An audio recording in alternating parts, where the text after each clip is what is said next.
Turn that on. Yay! Is it too pretty bright? Is Kelsey here? No. Not here. Okay. Did you know if she's gonna come and fetch Are you you? live? I am. Yeah, she said sometime between 9:30 and 9. Okay. Cool. So it is time for us to say indeed and greetings unto you, beloved and holy friends. What a pleasure it is to have you here on this Saturday. Thank you for joining me. I appreciate you being in the space. Kira Burb is here. We were talking about Kira Burb this morning. Because in 4 days. It's her birthday. Was it this morning? I think was it either last night or this morning. Like Joe mentioned to me that it's your birthday coming up soon, Kira Birdie, and I celebrate you preemptively. May you be celebrated and loved, and held to high regard, and loved some more, and then a little bit more celebrated even while you're at it. Why not? Why not get double celebrated? Celebrated for a whole week even. Are you one of those that has like a whole week of a birthday or just a little bit? We got Natalie here too, old school Arpan friends. Please tell Terra Nova that the hippie culture still exists and she is in it. Sorry to let you know. Happy to let you know, actually, Terra Nova, that this is what the new age hippie looks like. You know, we're still Bojacketh. Still Bojacketh because we do yoga about it. Oh, and we eat good food. Right? Whole foods we cook for ourselves sometimes, you know? And then we go and we put our bare feet on the earth and we look at the clouds and the trees and then we think to ourselves, this is the best entertainment I've ever had, despite all of the TV shows, etc., and video games. All right, hippie culture is it, little Terra Nova. It's something that I don't know if a child really understands why it is we are the way we are, dear friend. But believe you me, as you start to grow up and grow old, you can kind of assimilate, right? And go by the way, the status quo, the way things have been done. But it ain't it. This is it. This is it, all right? We're gonna do a hippie snobism. Yes, yes, us hippies are so superior, right? Yes, all of the people on their yachts, we own the earth. Was that too much, Natalie? I was given an objective and suddenly I really ran with it. Kira Burrs. This is I've been waiting my whole life. Oh, birthday is 25th. Yeah. You little sweetie. I adore your hearts. No, no thank you. I don't think I do want cinnamon in my coffee. None for me. You want cinnamon toast crunch in your coffee? Definitely not. Wants to put cinnamon toast crunch in my coffee. That sounds like the most American thing ever. Let me put some cinnamon toast crunch in your coffee, my love. Is he breaking things?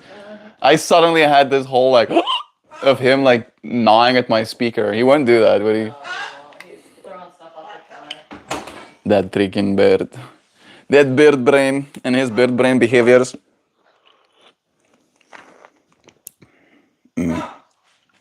Coffee.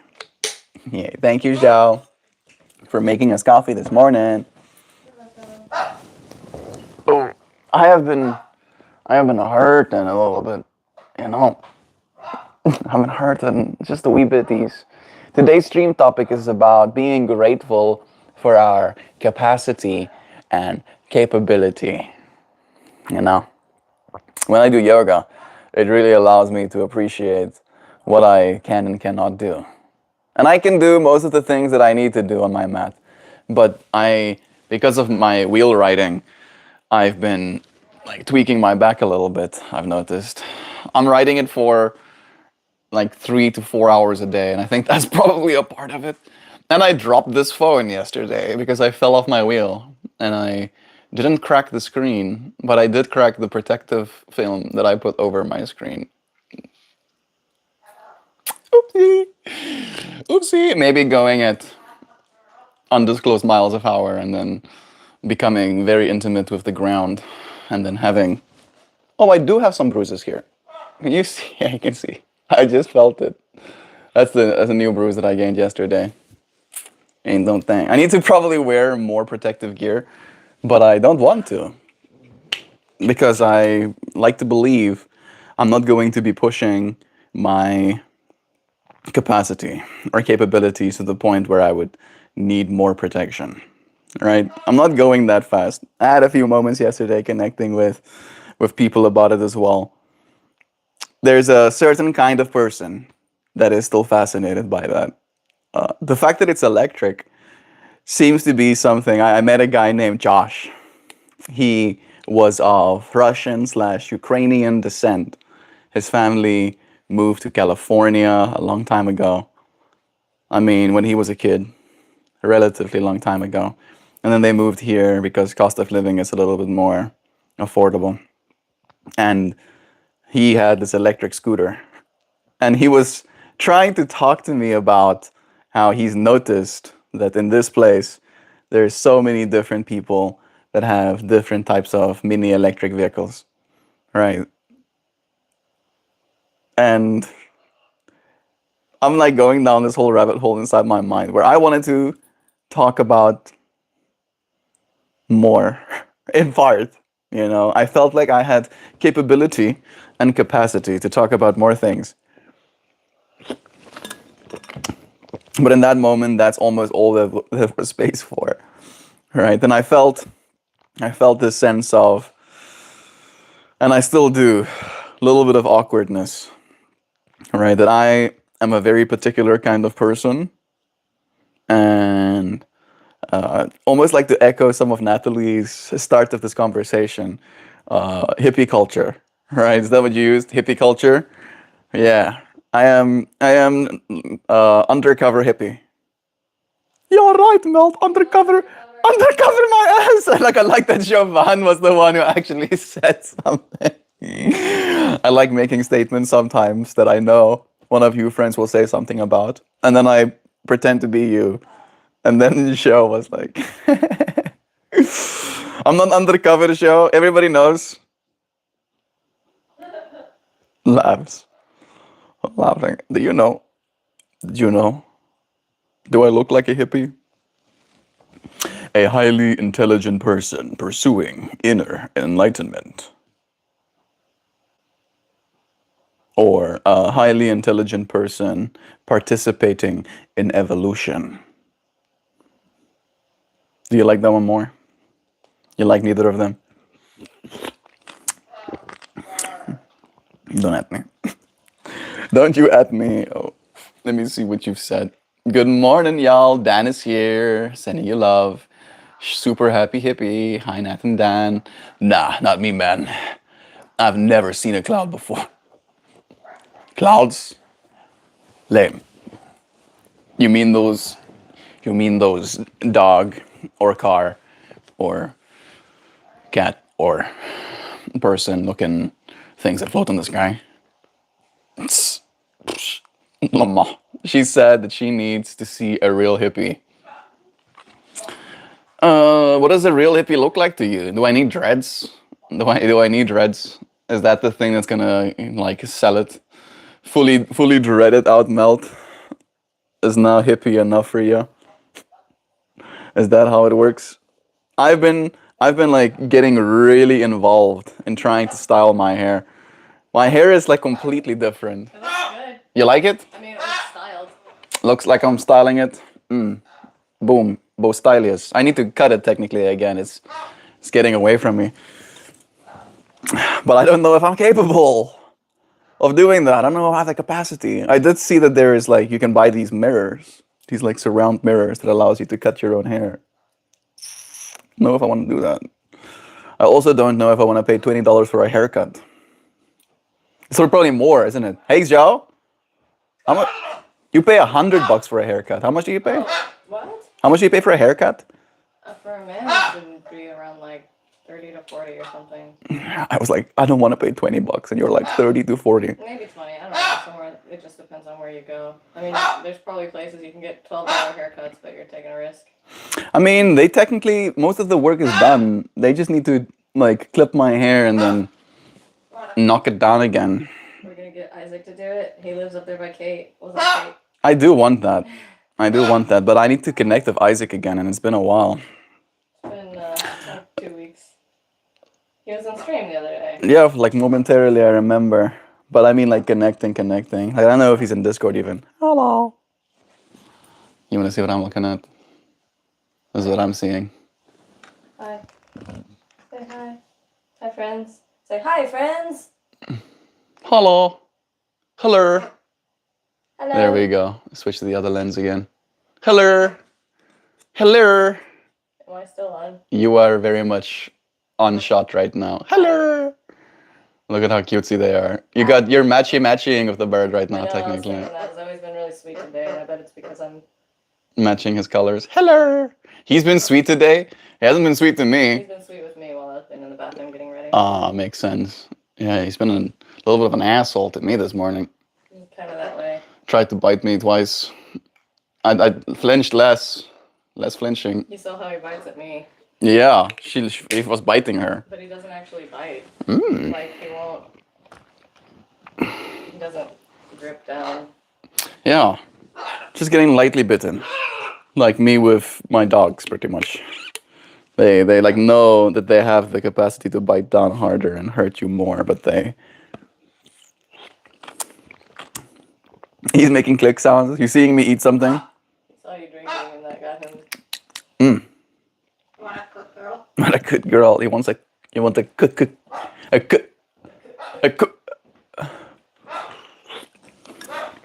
Oh, and she needs to see a real hippie. Bring Joe over. She's believable to kids.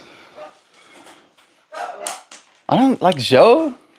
I guess Joe is a hippie in large part. I mean, maybe getting to see the parrot on her shoulder was the thing that really sold it.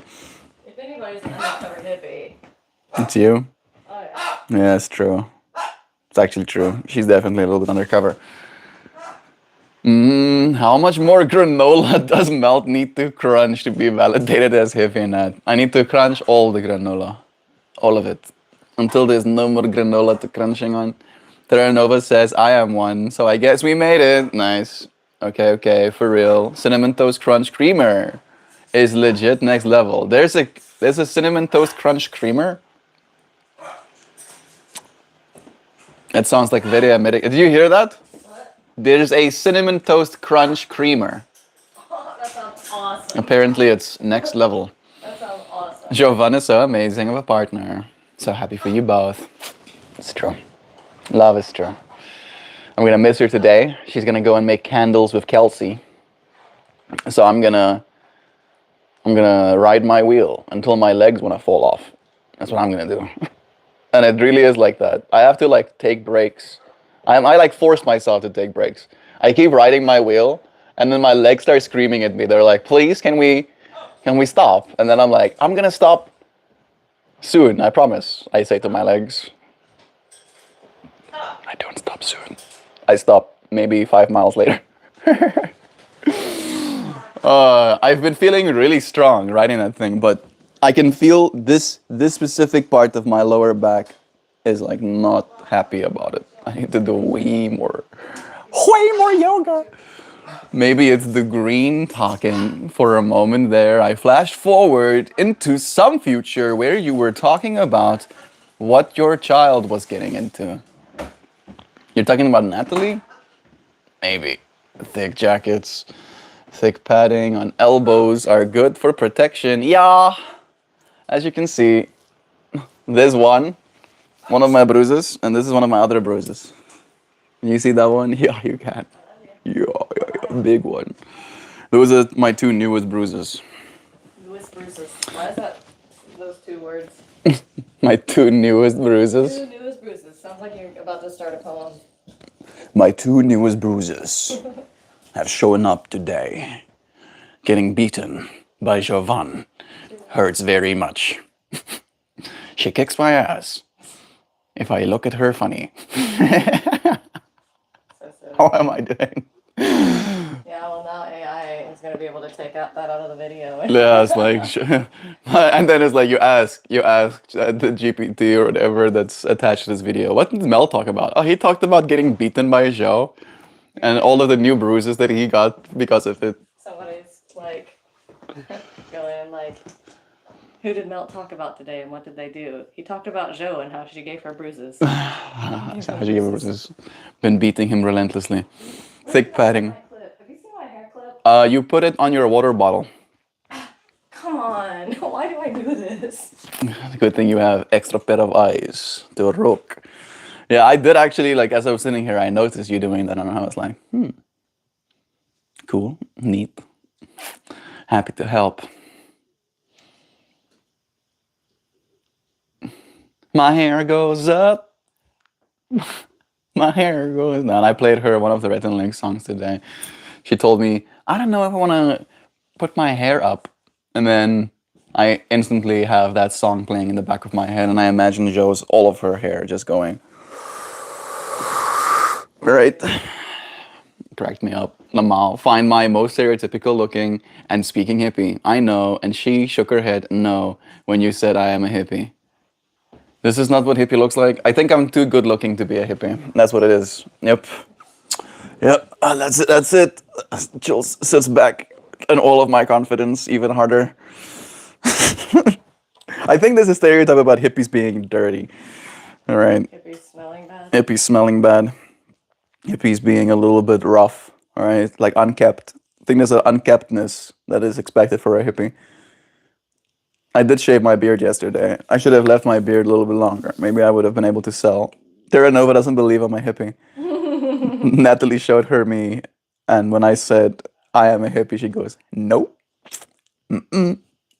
don't believe you. You are not believe." You look like a crypto bro. I was a crypto bro before there were crypto bros. Before it was cool to be in crypto, and now it's not cool to be in crypto. And then It'll be cool again. I was about to say in like 3-ish years. Not cool is when you gotta get in. Exactly. Right now, when nobody is talking about it, that's when you're supposed to pay If attention. they're talking about it, it's too late. Then you're supposed to be selling. Don't sell. Don't sell. Don't buy anything. I'm not a financial advisor. I know nothing. Clearly. I don't want Not to. even left yet. Oh, okay. Thank goodness. Kind of want You want to sit here with me? kind of. Yeah. Come and sit here with me. You want to join me? And then I'll position this camera. Hello, friends. Suddenly I feel like I need my secondary devices. For seeing. For the seeing. Reading? Yes, please. I think I'll do it like this. You're not gonna get I'm not gonna get them. the plants. It's an ugly background. That's okay. There's some plants in the corner. You get to see some plants. Sorry, this is taking me a second. I'm suddenly having like a moment where I feel like I'm not real. There we go. Am I real, Jo? Am I real? She's not confirming whether I'm real or not. I started screaming about it. I am, in fact, sitting here right now. Looks at plants. Oh, the plants are so nice today.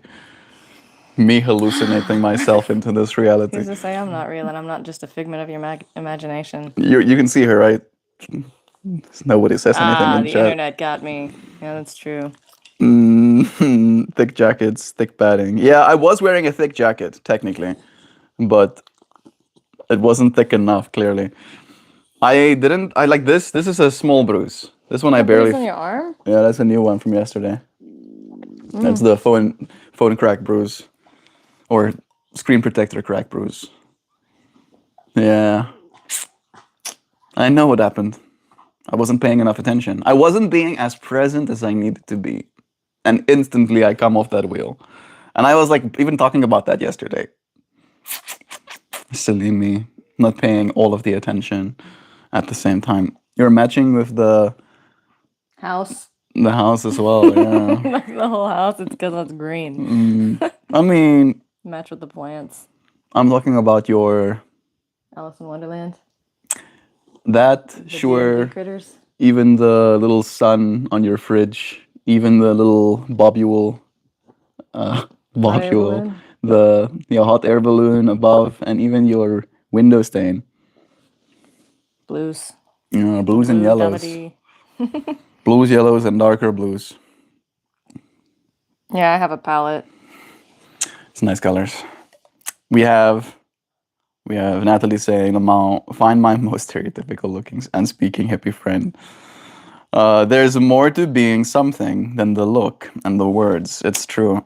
So I guess I'm teaching the psyche today. My friend with 2 meter long dreads was close to Joe Bird wants less plume, Lamau.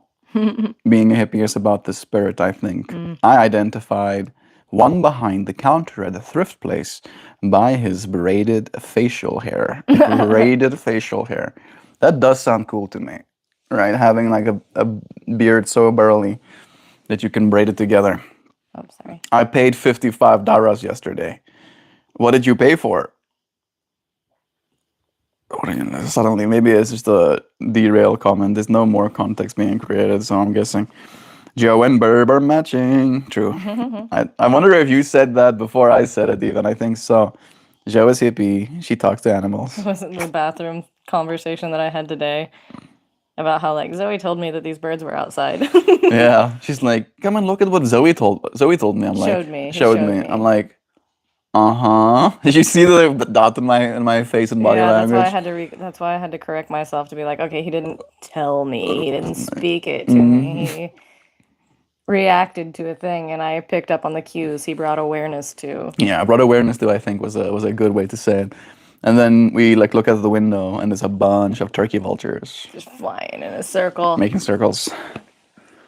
Birds have great air like eyesight, and we learned that they can see particles in the air that are like creating wind tunnels. Well, the particles aren't creating Well, the wind tunnels. the wind tunnels are creating this Updraft. like updraft of particles, and the birds can see that, and when they can see that, they're like, oh, that's a great place for me to gain height. Yep. And so a bunch of birds will flock to this, and that's why you see a bunch of birds in a circle flying together and gaining height. Yeah. It's really neat. I took a video yesterday of them when I was at the top of the hill where You should like post this stuff on Discord. I I'm sorry, I'm just calling you out in front I'm of a everybody. really bad YouTuber. Exceptionally bad at it. I wish I had a robot. I will have. Don't you worry. As soon as I have robo help, there'll be just this influx of content. It's like, oh, suddenly there's like 5 times more to see. You taking the time? Let's check and see if Kelsey messaged me. Oh my god. That girl, I knew she was gonna do this. She is picking you up though. Yeah, well, sort of. She's driving here, and then I'm driving the rest of the way. With her car. Yes. Okay. Part of the deal, part of it being her day. She doesn't have to drive. That's nice. At least that's my plan, but I mean, a lot of times she'll drive. Anyways. It's one of those things where some people like driving kind of thing. I sent you a message on Instagram that is just like you and Barbie. That's cute. Check it out. I don't jump on Instagram too often anymore. I refused. I still haven't downloaded Reddit onto that device. I've had it now for what, almost 2 weeks. Yeah. I'm not doing it. I'm not downloading any social medias. No Instagram, of course, either. I've been using it primarily as like a data capture device. Like as a Whoop device, essentially, right now. Whoop and stream device. And maybe every now and then I'll send a WhatsApp if I'm lucky. And then photos. And that's it. Yeah, it's a camera, Whoop device, and maybe I have music. I can listen to music as well. But I've been very happy to not be using social media. You are capable. You are capable of not using social media. I think it's one of those things where it's not always as easy, especially during these cold seasons where you have to be inside. What are you going to do with your time? Put yourself in a plank and stay there for 7 hours a day. You'll have an experience, I promise. How long can you hold a plank? 7 days. 10 I'm curious. I don't know how long, like what my plank Maybe limit is. 3 minutes. I think 3 minutes I'll be able to do. I can confidently say I think I'll do 3 minutes right now, but I I haven't know tried. that I can do at least 1 minute, like with no issue. I time it by breaths. Yeah, when I was practicing with Christian the Ashtanga yoga, we would do these things where we would do like 200 push-ups in a class, and I wouldn't be able to do all of them because like after like 4 by the end of it, my arms are like, and then we would rest in planks. It's like, okay, you've just done your 10 push-ups. Now you can get to rest in a plank. And I'm like, please, please, let me touch the ground. It's like, okay, rest over. Now do more push-ups. I'm curious where Natalie's at with her push-up challenge for February. She calculated for us that we do like 20-ish worth of push-ups. Yeah, that's every right, practice. because she counted other like substitute kind of movements. Yeah, I feel the class that we and you do every morning is good stuff. I do at least 4 like real push-ups, and like I'm getting like good at those 4 push-ups now. Like it used to be hard to like keep my hips high as I'm like lowering myself, but like I don't know, I can lower myself real slow, and my hips are like, it's like my shoulders and my face is the first thing to touch the ground, almost even, whereas before it was hard to keep myself The hips sagging down kind of thing. right. My torso wanted to touch first usually, but now I'm like, oh, it's this area right here, like the upper part. Holding that control. Yeah. I'm proud of you. Yeah, now we just need to put up a pull-up bar somewhere. Did Natalie send us something? Natalie sent us a gift. Send some cake. Yay, That's nice. cake. I like cake. I haven't had any cake in a while. Actually, there's small little bits of cake in the Ben and Jerry's we got. The Boston cream pie. I'm pretty sure that's considered a donut. It's kind of But cake. it's cakey. It's kind I of mean, it's a cake-like. cake donut, Yeah, it's sure. as close to cake as I've had We're not since I supposed to got talk here. about cake. Yeah. Food talking. Did I just I'm the one talking about food. Straight to jail. You were on the Burbs movie. Yep. Main character actually. You shower too often to be a hippie. You see, I told you the stereotype. I do like showering daily. Right? That's one of those things that I don't know why. It's good to shower daily. Of course it is, but like I'm trying to think. I mean, showering before you get, like, this is a thing, like showering before getting into bed. Like your bed is like, it's almost like brushing your teeth before you go to sleep. Like you're gonna be sitting in a spot, and you shower before sleep. Yeah. Yeah, so it's like you're getting into a clean bed every night, True. unless you get sweaty. Yeah, that happens too. Oh, like freaking hell. Like Joe needs a lot more to stay warm at night than I do. I'm And cold always. oh my goodness, like I was getting cooked in her blankets the first couple of nights. Joe sleeps under more blankets than I do. I sleep on like half a blanket equivalent. I'm still so cold. I woke up I had to cover my face with the blanket this morning because my face was like an ice cube. Yeah, that's like it's funny that Joe has been in this This guy's a world. psycho. He keeps the temperature at 63. 63 is good. No, It's nice. it's cold. 63 is lekker. I mean, I took a cold shower this morning as well. Psycho. Like she comes into the bathroom and like we give like a little peck of a kiss, and then as soon as she touches me, she goes, "Oh goodness, you took a cold shower." I'm like, "Yes." I am now freezing. Joe is hippie. She talks to animals. That is cute. Seriously, wear brown and smooth down the hair to meet the burb. Yeah, no. I was wondering, Natalie said something in yoga yesterday about how you were like bobbing your head, you like dancing, and she's like, yeah, you're competing with the bird for Joe. And I'm like, huh, that might actually be something to consider. I'm not competing. I've already won. But the hair, yeah, Zoe sees that and he's like, is this guy, he's reading your body language as a bird, projecting it like, oh, this guy's got his feathers ruffled. He must be in a bad mood. I don't know. I don't know if that's true. But Natalie's onto something. Something Hulk. I'm always angry. I say it to Zoberb. I've been chill. I gave him a piece of my Honeycrisp yesterday. You just move really sudden as well, like really quickly. Like when you wave, you throw your hand up high and you wave. And Hello. like, I think that's. I try to desensitize him with sudden movements. Yeah. Like moving like this.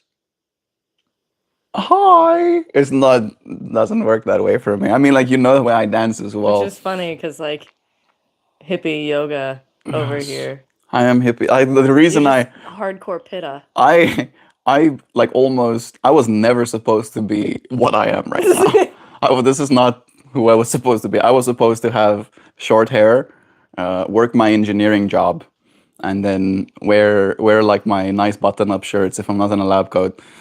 and then I go back to my like wife and kids, and then I go to sleep after eating home cooked Wife meal. cooks you dinner. Yes, You yell at kids I yell at kids a little bit, to finish their dinner and their vegetables. and then I go back to work again.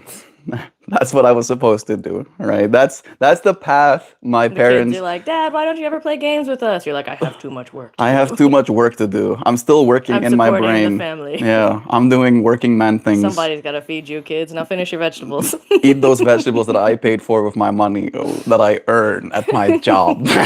And be grateful. You don't know how hard it is. And like legitimately, like if I would follow the same path that my parents did, I would already have kids, right? I would already be like on my way to my second. But studies show that all across the world, people are getting married later. People are having kids later, like Or less, or fewer. less. Yeah, no. My family was still, or my mom and my dad was still a part of the generation that didn't scoff too much at having 4 kids. The idea of, I don't know, just like thinking back to being 20 years old to 25 years old, I was so young. Our, And it's not that long ago. our neighbors, like up the hill, Have 3 kids have at 3 kids. 22. She is 22. He is 23. Yeah. And like just how much growth I've had between like 20 and 30. Like it's been a world of difference. And to think that like who I was whenever I was 20, just me personally, this is my anecdote. If I were to raise a kid, that kid would be like so traumatized. Yeah. I mean, I think my kid would be fine, but my kid would be more hippie than me, I think. Oh, that kid would have to learn how to be okay with less, which feels like such a rough thing to say. They'd probably get along with my parents. My parents would have had a lot to been involved with their life. They'd probably be, yeah. Raised by grandma kind of thing, I in hope part. not. Man, I I don't mean, know. it's very common. It's the whole. It takes A a clan. village. Yeah, it takes a village to raise a child, kind of thing. Yeah. I feel like that's in part reason why people are having less kids as well. Is we have separated ourselves so far from our communities and family units. Like my brother, Rudo, he's 4.5 hours away from home. I am thousands of miles away from home. My sister is 2.5 hours away from home. Vessel is the only one that's relatively close, right? That's wild thought. He's the one that you would have thought that would have like got. Been the furthest away at this point. Like he's doing fine for him. He's comfortable where he is at right now. My dad predicted that he's gonna be the one that has his first kid, has the first Vessel? kid. Yeah. When I was like, oh, so at least Rido and Yanalise will bring some grandchildren, and then he was like, I think Rido is gonna be the first one. Vessel is looking at me. I was like, and he thinks it's gonna happen by accident.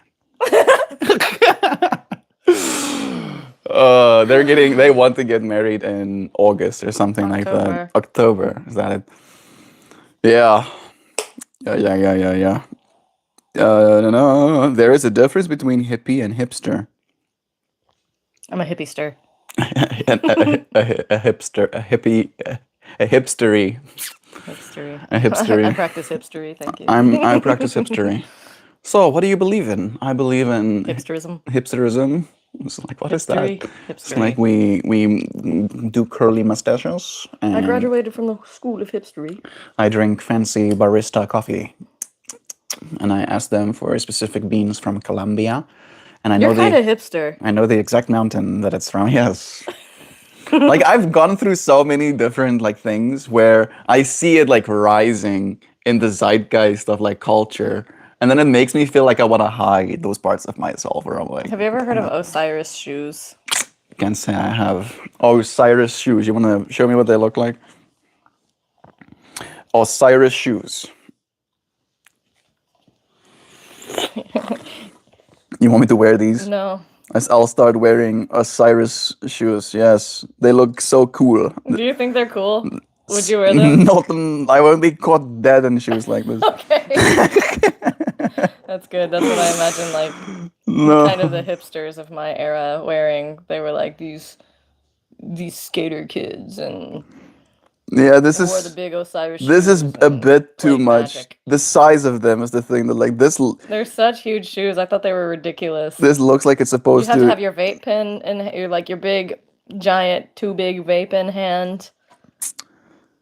What else did hipsters have? This is this guy. Look at him with Freddy his Krueger. Freddy Krueger wearing his Krueger. Osiris shoes. Oh, this Osiris shoe has blood spatter on it. Okay, that's enough of shoes.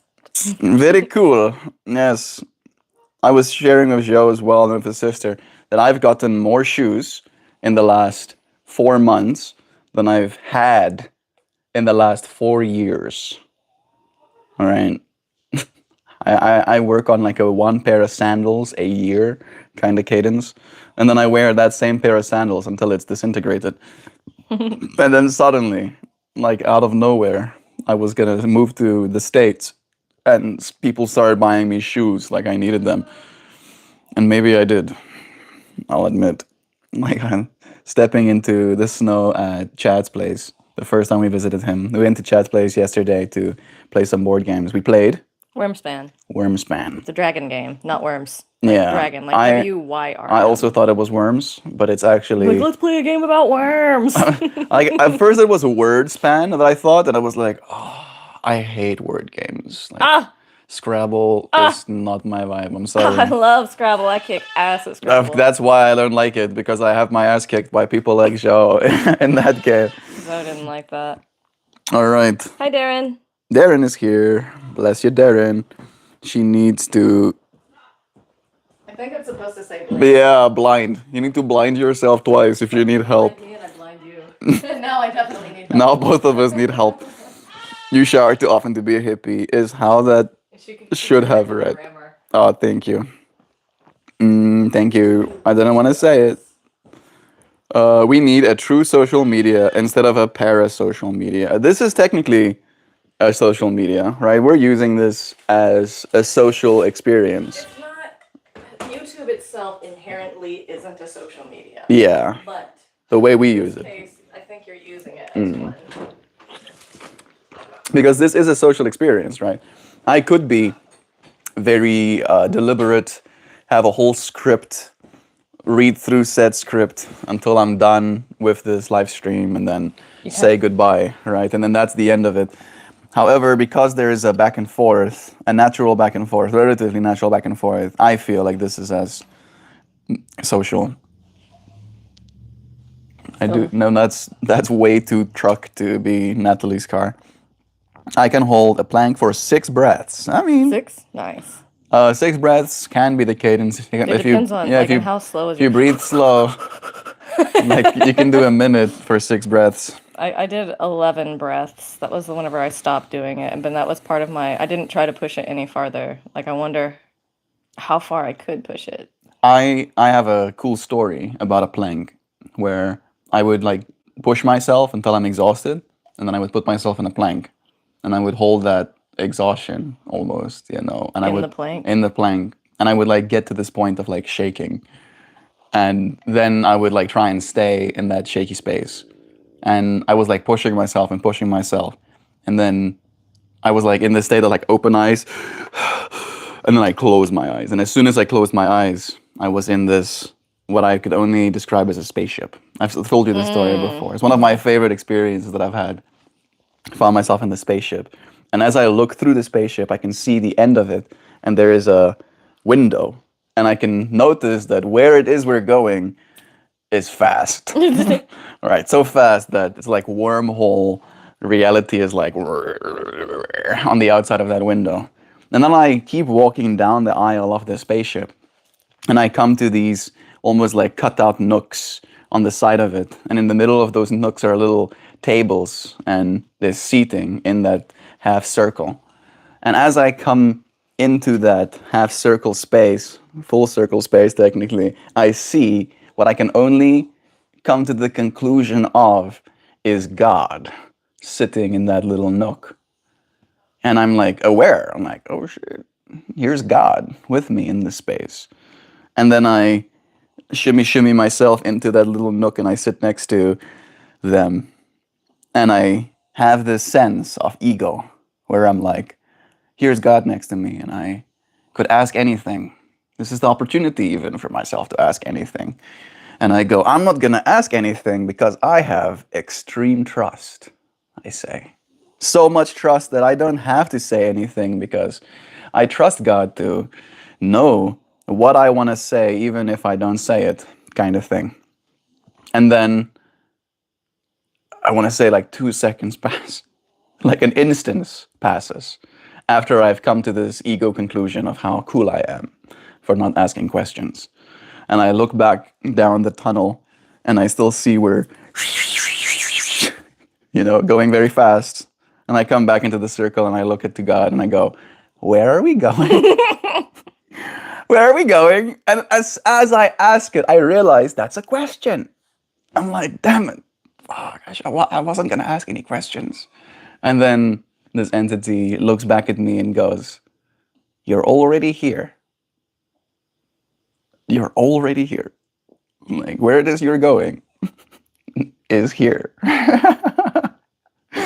And I opened my eyes and I put myself down from that plank and I was like, what was that? Where was I? Here I am still. I think pushing myself was almost like the whoosh, right? It's like going nowhere fast kind of thing, being on a yoga mat. One of my favorite experiences. I will recommend put yourself in 3-minute planks and then breathe about it until you find yourself teleported into spaceships. If you're just here to be mean, you can find the exit. If you're here maybe to make some friends and find a new way to live, stay, find a seat and participate and chat genuinely. We welcome you, dear friends. This space is made for all of us. Hi to you, Mr. Yarov. It's nice having you here. I have a lot of push-ups to get caught up on, but I'm keeping at it. Good, Natalie. I just realized that Melt will potentially have summer solstice somewhere where the amount of sunlight is differences will be noticed. Maybe. I wonder. We have a lot of irradiance, it's called, in South Africa, which means that how bright our sun is like brighter. Like, let me. You have a lot flatter of terrain than we have here. We have a lot of rolling hills. We have a lot of trees and everything. So I feel like just because of like where we find ourselves, plus your altitude is significantly higher as well. I feel like where we're at, which is in a valley, actually in a valley, there's a lot of stuff that's like blocking like skyline basically, light that can come from the sides. Yeah, if that makes any sense. it does. I feel like, for instance, the mornings, we only start seeing direct sunlight like after 8 a.m. because of how big this hill is next to us. So The sun actually rises at what? What nautical twilight is what is nautical twilight? Like 5 o'clock in the morning, it starts to kind of like the light. Yeah, it starts dimming a bit. So here is an answer. South Africa has significantly higher solar irradiance compared to Indiana. South Africa boasts some of the world's highest, with an average radiation from 4.5 to 6.5 kilowatt hours per square meter per day. In contrast, Indiana experiences lower, more moderate levels typical of the Midwest, receiving far less daily and year-round solar energy. It's not giving me numbers. I want numbers. Give me the numbers, damn it. But yeah, so literally how bright the sun is here is less. It's moderate with significant seasonal variations. The winter months see much lower output, and then there can be affected by high cloud coverage. Significantly fewer lower intensity hours. Yeah. I was hoping for the numbers, but okay. I will just be happy with the information being confirmed. So I'm wondering about that. Maybe I will experience a difference. I don't know if I have already. I have been looking for my glasses. I need to get my glasses out of your car, maybe. You can leave your car here, okay? So it's... Oh, yeah, it'll be here. Oh my goodness, love it true. 63 is fucking psychotic. You're insane, Mel. What? It's cold. It's not cold. It's so cold. It's hot in here. Like, we should turn it down. 63 is... I think it's at 65 and I'm not turning it down. It should be at 61 right now. Crazy. For me to be comfortable. 63 sounds perfect, Mel. No. But I get Joe. My husband sleeps the same way, under a million blankets, while I turn on my other side of the bed and get cooked like a gas station hot dog. Welcome to our lives. We got Hendrikus van Heerde. That's Tristan. Yeah, he's using his He's using his dad's account. I think I heard her. Kelsey! There she is. Kelsey, friend! Oh. Let me go say hi to Kelsey. Oh, that's a cute ass shirt. Oh my god. Little's streaming right now. I'm back in a second. Okay. No, you don't have to feel worried. Just don't say incriminating stuff. Oh, cool look. I like the... Incriminate myself a bunch Look of at times. my sunglasses. You Already. can This is incriminate why I'm yourself. late. They don't know what you look like. And this is I was practicing meta makeup. Oh, look at you. You know, it's fancy, huh? Sure. Is she driving for you? Not yet. Not I'm gonna yet. drive on the way up there and then on the way back. Okay. Yeah. Cool. I told you. That's what I told you. Yeah. Love is true. Now. But I'm gonna probably. You girls have fun. You have Bring us. Is she bringing the candle here, or is it for the reception? Oh no, yeah, you'll have one at home. Nice. Bye, friends. Bye. Bye bye. See you soon.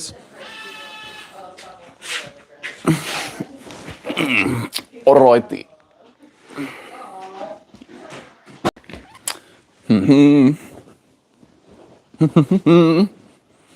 Back again. Oh, Zhao! She left her phone in my hand. Please don't tell me they've left yet. Oh, Jimmy's.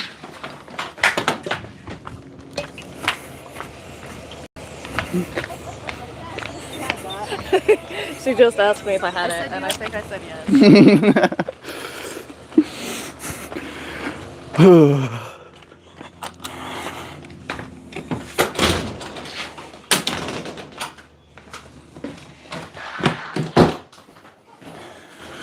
All right. Let me get a secondary screen myself.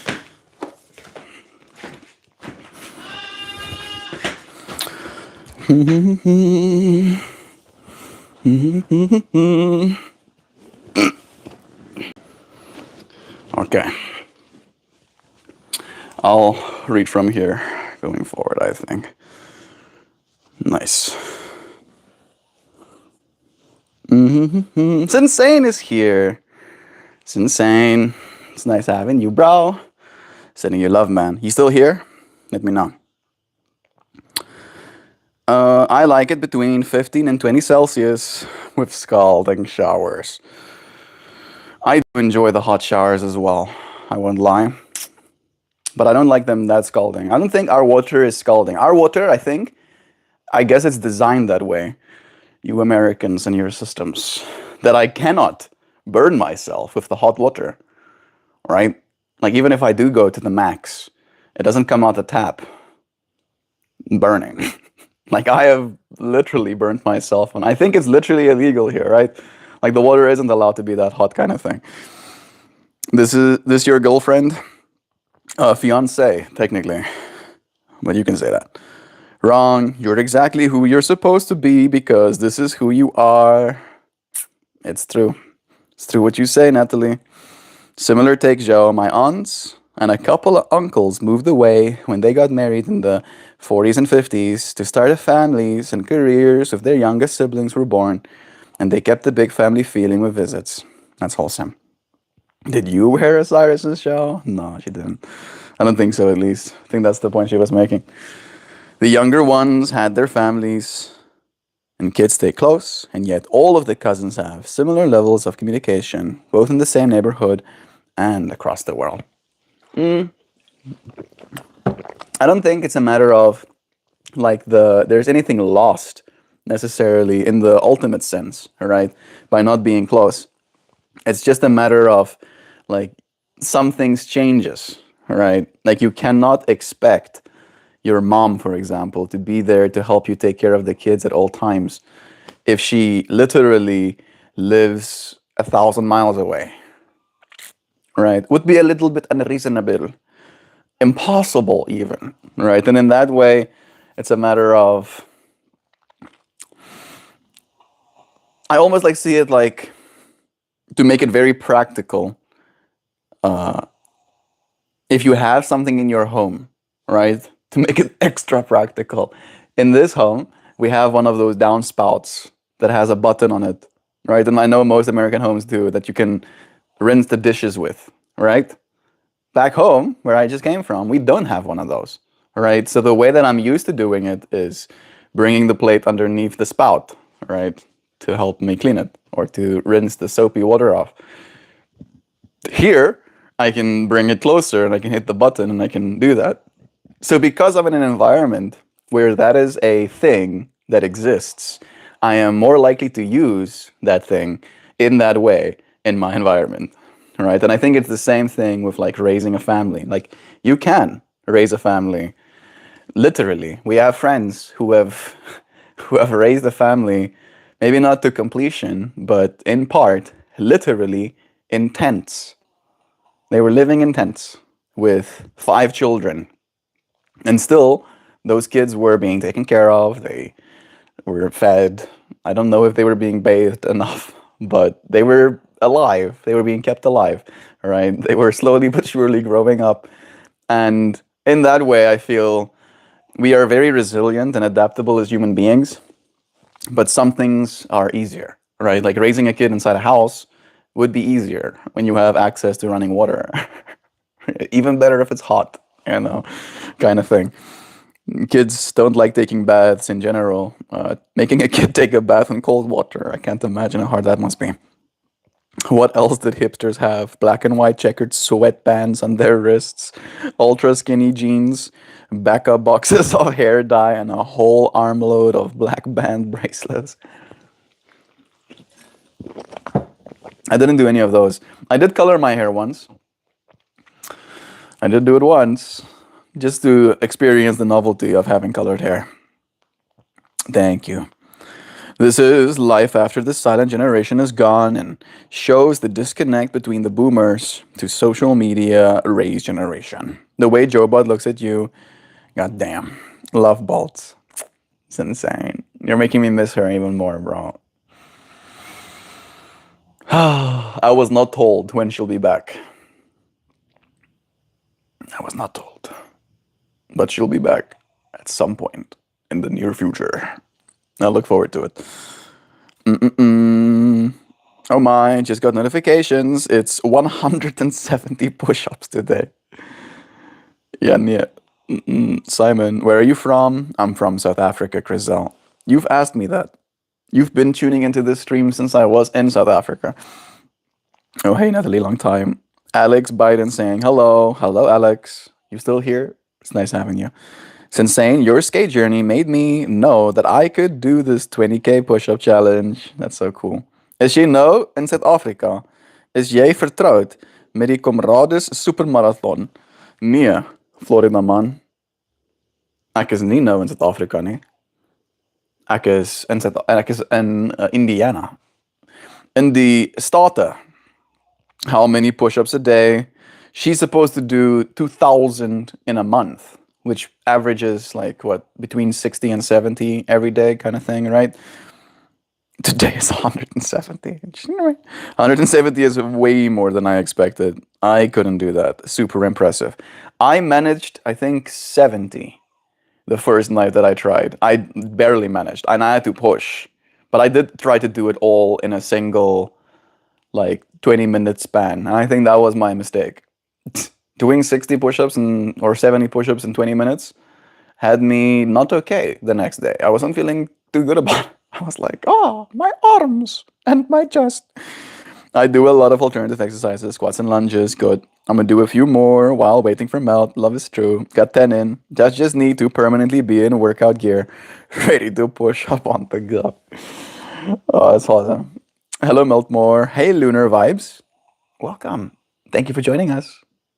How are you doing? Today's stream topic is about how grateful, that's it, we have to be for what we're capable of and our capacities, right? And I feel we've been like skirting that stream topic a little bit, but maybe you can tell me what capacity you have that you're most grateful for. And I am posing this question to all of you. One of the capacities that I'm most grateful for is my capacity to handle environmental challenge, right? Like, for instance, taking cold showers. I really like that I'm capable of doing that. It's something that I'm grateful for. When I'm in that space and I'm like, this is hurting me, and I am capable. I am capable of being here for it anyway, right? I really like that. Maybe you have a thing in your life like that as well. We were talking about kids earlier. Mel talking about babies. No, Joe doesn't want to have kids. Maybe one day, there a plan can be made, but I probably won't have any children anytime soon. My time to start really considering the possibility of having kids is going to be when I'm 35. All right, so I have 7 years. 7 years before that becomes a real thing for me to consider. And at that point, you know, ideally, I'll be more stable. Like the way that I was in South Africa, I would never have had kids. All right, but I think there's some room for me here to earn a salary, start saving, have, a little bit of like stuff put away so that if I do bring a child into this world, I could give them the things that I wanted. And it's not stuff, it's more environment, all right? One of the things that my dad kind of dropped the ball on is in making me feel like we're poor my whole childhood. All right? I don't think we ever were. At some point, we were a little bit, when he was without work for, I think it was 5 years. Basically spent all our savings.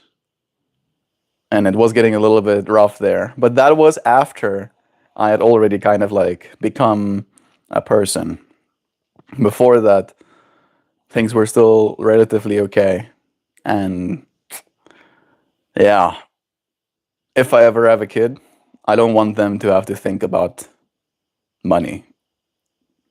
If they want stuff, I'll still kind of like, I remember Dan telling us a story about him asking his mom and dad for $1,000 guitar and them being like, shh, maybe you should work for it. And then they bought him a lawnmower instead.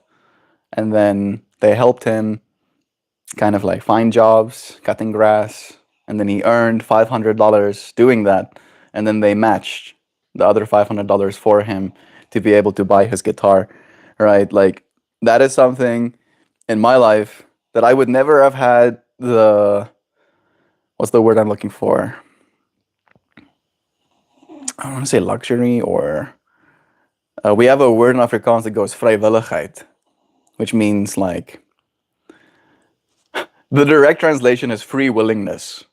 I didn't have the free willingness to ask my dad for something like that. And we were living in a farm, so the option of like cutting grass to earn my own money wasn't even an option, even if I wanted to. Right. And that's something that I'm taking away from Dan and like taking that as a lesson. Like that is a good way to do it. Like equip your kids, with a skill or with a lawnmower, if it's something as simple as that, so that they can start figuring out, I spent my time, and then because I've spent my time doing this thing, adding this value, I am rewarded. And then I'm going to now use this reward to get something that I want because I spent that time. Like attaching those like directnesses to it, I feel adds a level of appreciation. Like he mentioned to us, he still has that guitar to this day, right? And he's gonna keep that guitar probably for a lot longer. There's a friend Joe has called Chad, a friend of mine not too. He still has the guitar that he started playing with when he was 14. He's, I think, 57 now. 40-year-old guitar still in his house. And it wasn't a good one. Like, and this is my own judgment, I don't think it was a good guitar by back in the days standards even. And it's still around, right? So in that way, things can be appreciated. Talked about kids earlier. Being able to appreciate the cold shower is a talent. You could be permanent auntie and uncle to my kids. That's nice. Already the American mindset. You're talking about my 35 thing? My 35, waiting until 35, has been a thing since I was I think in my 20s, right? That was like the age. I felt like at 35, you either know that you have it figured out or you know that you don't. And by the time I know or don't, that's when I'll make the decision of whether I bring children into this world. Yep. Before that, oh, you're giving me hearts. That's wholesome.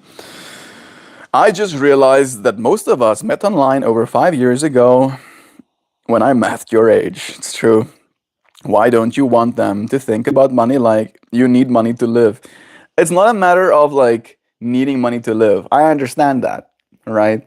But to a child, if you have to keep, like, and this is what my dad did with me, and like pretty much with the whole family, he felt it was very important for us to know what things cost, right, at all times, right? So if I buy you something, I buy you this thing, and then in giving it to you, I go, this thing costs this much money, right? If I buy you a burger, right, and I drink, like in this, I'm giving you direct examples of what has happened many times. We go to a restaurant, right? My dad orders a beer, right? The beer is $1.25. My mom orders a grape Tizer. Grape Tizer is $1.50. Then he'll go, interesting. My beer is 25 cents cheaper than that grape Tizer, right? He'll say that like it's something that's interesting, right? And in doing that, throughout my childhood, he kept stimulating this thought in me that 25 extra cents for something to drink is too much, right? Or is ridiculous. I think that's the right word. It's ridiculous how much things cost all the time, always, right? Reinforcing this idea that we can't actually afford things, right? Which in my child brain made me feel like I was supposed to limit my expectations and limit what I feel the vrijwilligheid, the free willingness to ask for. Because how am I supposed to ask my dad for something that costs $100 when 25 cents was enough money to say something about? You know? That's what I mean when I say I don't want my kids to think about money. Like, I want them to understand the value of it, of course, if I ever get there. But I don't want them to feel like they're not worth it, right? They're not worth 25 cents. They're not worth $10. They're not worth $100, 10,000, 100,000, right? Like, where do you draw the line? I don't want them to have those lines in their brains. They shouldn't be drawing these lines for themselves because that's not how we value human beings, right? We need to eat food. We need to go to school. We need clothing, right? This stuff is needs. When it comes into wants, right? Like, I feel maybe that's a place to create some clarity. I don't want my kids to think about money when it relates to their needs.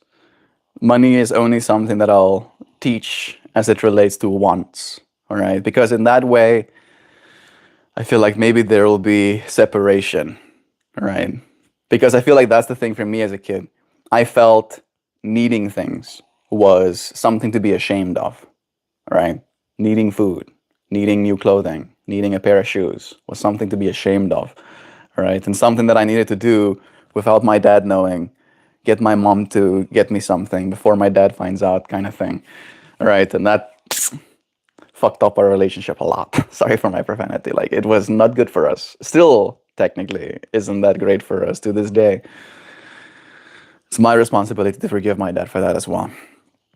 He was trying to impress something upon me. And then I became a hippie for it. Congrats, Dad. Congratulations. I completely became money agnostic. Is that the word that I would like to use? I gained a very interesting relationship with money where I don't really care about it. And I said this before and I'll say it again. I am more than willing to freaking dive dumpsters if it means staying alive, right? I'll eat the stuff that people throw away if it means continuing to live. I won't die, all right? And in that way, money means nothing to me. Means absolutely nothing. It's like it's just one of those things that adds more convenience. But if it comes to like pure survival, I will survive. There's bunches of deers here. I'll lure them into our house with carrots or something. And like I just had a whole picture in my mind of me actually doing that, and it was not pretty. I shovel driveways, lol. Made bank. There you go. Yeah, I mean, I would pay a kid to shovel our driveway if it was completely snowed in. 100%. My kids all know the barter system better. Trading tasks is a big thing with them. Yes, exactly, right? I give my time, right? And this time that I've given is valued, right? And there's way more ways to value that time than just money, right? If you can come to a conclusion, right? Like maybe you have a rich neighbor, and then you go to that rich neighbor and you can tell him, I'll shovel your driveway for 20 daras. You can do that. Or you can talk to that rich neighbor and be like, hey, rich neighbor, I really want a guitar. And I can't afford one right now. And I was hoping that maybe, I could like sell in advance me shoveling the driveway for like the next couple of years. And then you help me with my guitar, right? And like if you can form good relationships, if you're actually in a community instead of just a person that lives in the house next door, right? That's where those things become possible. And we have lost, in a little way, we have lost that connection, that sense of closeness, right? And as a result, our money has become our own, become very like, "Meh, keeping it all to myself." Because you don't see yourself as the person next to you, right? For instance, and maybe it would be easier if you approach, maybe if that rich person that lives next door used to play guitar as well, right? It would be way easier to convince them to maybe get you a guitar. Maybe they have a guitar in their basement that they haven't been using, kind of thing. Here in America, especially, goodness, the amount of I keep imagining the amount of stuff that exists in basements in America. There's probably enough stuff in the basements of America to like stop all production in the world and then just like keep redistributing the stuff in basements for like at least like a year, I can imagine. Could like last us a year if we stop today. Like if not the basements, at least the warehouses. Chriselle, why do we value money? That shouldn't be part of building who they are at the core as a human. Exactly. Yeah. Gavity Goo is here with us now. Hey Gabs, it's nice having you. Oh my goodness, my family refused to talk about how much any gift costs. Good. Yes, that is good. Don't talk about what the gift costs. It's not important. It's not important. Mindfulness, I feel, is the most important thing when it comes to a gift giving, right? Like, I really like giving gifts that get used, for example. So I like buying things that are consumable in so many words, right? Like, been buying mom bath salts or like face creams or perfumes pretty much my whole life. And dad, I've bought like tools for. I bought him a bottle of liquor one time and it felt bad. He did drink it, but I didn't like that I did that.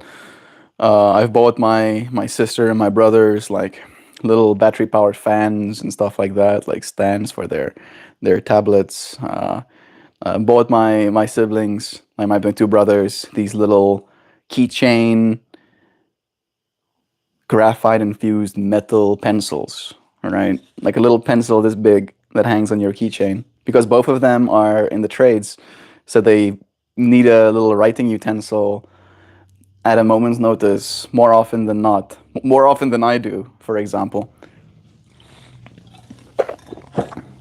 So buying them these things that they can use makes me feel like I'm adding value, right?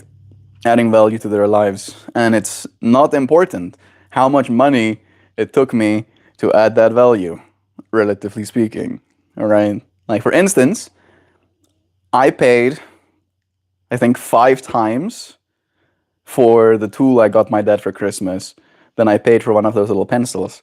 And I think relatively, my brothers are going to use those pencils 5 times more than my dad will ever use those little pair of electric shears I got him. So in my mind, I paid 5 times less money for something that's 5 times as valuable, right? And that's what it is. Every time you use it, that's the value, right? And I want to impress that point upon my offspring at some point as well. What's valuable is you using it. I don't even ask my parents. In fact, they be like, "Do you want anything?" That's nice. That's very nice. Yeah. Have I ever been asked, "Do I want anything?" I think like there was maybe an opportunity to ask for something at Christmas, right? Or during like birthdays. But those are like one of those like exclusive, which I get, right? My parents were very focused on not spoiling us as kids, as they would say. We were taught to communicate wants and needs that should already be met. We were taught to communicate wants and needs should already be met. Yeah, that's good. But our dads will never acknowledge or apologize for the toxic gaslighting that they abused us with. Of course not. All right. I think it's more important for them to be forgiven than it is for them to apologize, kind of thing, right? They want you to just forget about it already. Why are you holding on to all of this past? Have you considered that I'm actually very cool and that you should stop being angry at me? No, Dad. No, Dad, I didn't consider that actually. Now I'm gonna go and fight this hanging bag for 50 seconds, until my fists hurt. Gobbledygook. We were all able to earn in some way or form, usually tasks or chores, or the later generations felt chores or tasks. Later generations felt entitled to the things. Yeah, got that one. I did that guitar scenario with my dad as a 15-year-old, except with landscaping. He agreed and proceeded to refuse to pick me up from school or my mom's house. Ghosted me. Like when it came time for him to like pony up kind of thing, or when you made that agreement, he was like, "Okay, bro, agreement's made. Find your own way back home," kind of thing. My friend says he is making his son earn more of the newer musical equipment, but with their birthday and Christmas so close, they were given nice guitars as a combined gift. That does sound nice. My friend says I think I read the one. Sensei says, "I definitely do not have any will to create a community with my neighbors. Perhaps that will change when the little one goes to school. I will have moved to the home I bought by then." No, Netherlands. Yeah, he's in the Netherlands right now. Yeah, why is that, Sensei? Is it a matter of like not knowing who those people are, or is it a matter of knowing who those people are and knowing that you don't want to know more? All right. I think it is a shame, all right, because it's almost like one of those things where people are scared of being nice to you at risk of you taking that as an invitation to come and talk to them more, right? I feel like there's a quality of that. Maybe you can relate to that. It's insane. Are you relating right now? All right? Where when we come home, that's supposed to be like a sanctuary kind of space. We want to chillax. We want to not have tasks. We want to not have to entertain. We want to come back home so that we can be at peace. And then maybe if we have a really friendly neighbor, they don't allow us that peace and they might come and interrupt it. Maybe they knock on our door asking for sugar when all we want is quiet. All right. And in that way, I feel like we have this dual metric inside our minds every time we engage with a neighbor, where it's like, I want to be nice to this person because they're close to me, but I don't want to be too nice to them and make them feel like they have any recourse or any encouragement to come and talk to me more, right? I want you to be nice over there, far away from me, right? And I'm not suggesting that we should, have more closeness, necessarily speaking, right? I just wish we had more comfort in that relationship, right? Maybe I should be more clear in that way even. When I engage with a neighbor, I'd be like, "Hey neighbor friend, I want to have an exchange, a relationship, a familiarity with you because you live close to me. And I don't want you to feel like I'm going to come and knock on your door all the time. I like my own home. I like being in my own space. But if I had to come and knock on your door, I want you to know that I'm doing so as like a last resort, right? That I won't come and disturb you unless I absolutely have to. And then if I absolutely have to, I would like to ask you, would that be something you'd be okay with? If I just like got a big old gash on both my eyes and I can't drive myself, can I come and knock on your door to maybe take me to the hospital or to a local doctor, help a homie out? And then like be very candid about it, have them say no and be like, I respect that. I totally get it. I wouldn't want to help someone bleeding out their eyeballs either. Or something, and like just to establish a certain baseline of what can be expected and what can't be expected. I've tried to do so with my neighbors, but again, I wasn't as clear in my communication. I was kind of just kind and like in the way where I could see it in their psyche, like, don't get too friendly. Don't get too friendly with me now, stranger. I don't want you coming knocking on my door and saying hi to me and stuff. At most, I want you to wave at me in acknowledgement when taking the trash out. No more than that. Don't you start liking me or something. Oh, are you still in Europe? I mean, yeah, the Netherlands technically, right? My aunt once got me a box cereal set with a mug and a sample of hot chocolate. I was still in elementary school. I still haven't used the mug. That's cute. Dope. I have to run to the store soon. Have a great day. Love is true, Natalie. It was nice having you here. Gab says he just wouldn't transport me to his mansion to do the work.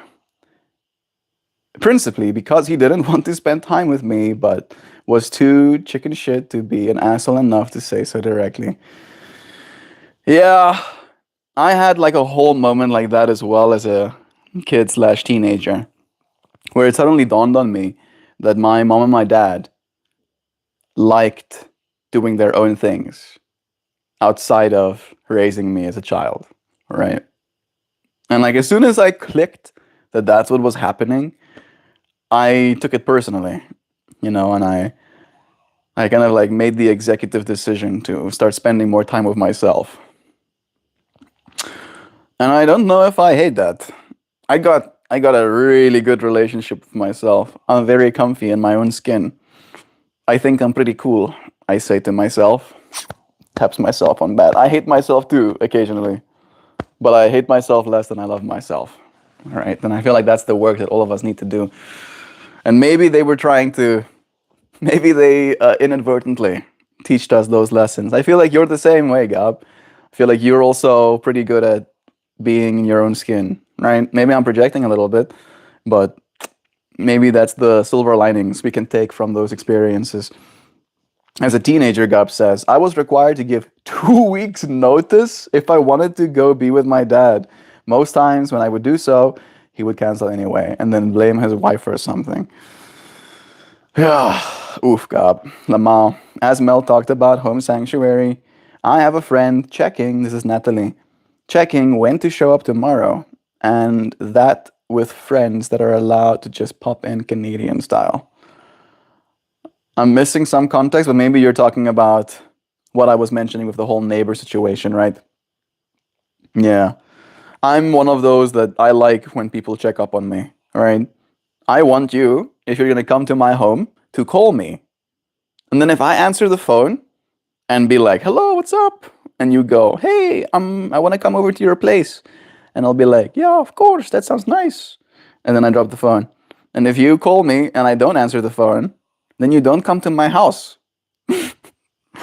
That's an opportunity to pick up the hint that coming to my house is not what I want right now, right? And I feel like there's some room, there's some room for feeling it out, but it's the whole uncommunicated expectations things, right? Like we have to be, I feel, more vocal in our relationships about exactly how we want them to work, because at least in my personal opinion, it helps. It helps us be in a way that we can enjoy being together, right? God, we are the family now. Bye for real. Love you, Natalie. My dad lived, and this is Sam, in the same town I did for the first 10 years of my life, and I only ever saw him sparingly. He just wasn't interested in being a parent, and it sucked.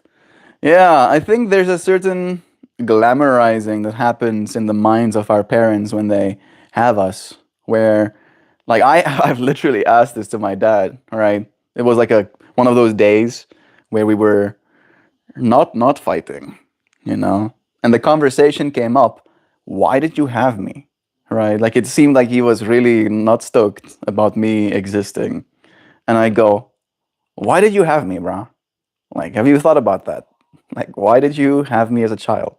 And without missing a beat, without thinking about it, he goes, because I wanted to.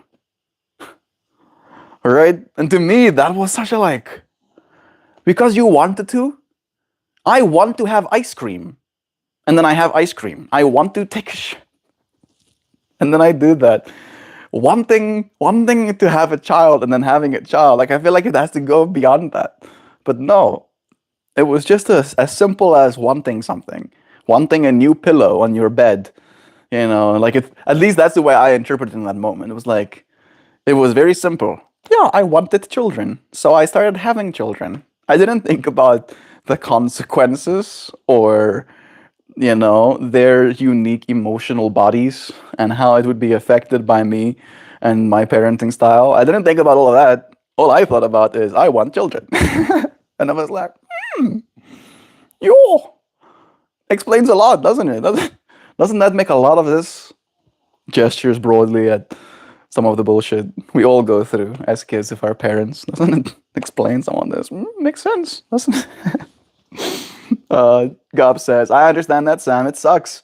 My dad parented while until he decided he didn't want to anymore. That was a mindfuck as he trailed me. A 14-year-old treated me, a 14-year-old, as an adult and made a permanent judgment. I was used as cannon fodder to get back at my mom. All my brothers were. Most of them aren't aware how deep and nuanced the abuse was and still continues to be. Thanks for letting me trauma dump. You're so welcome, Gobs.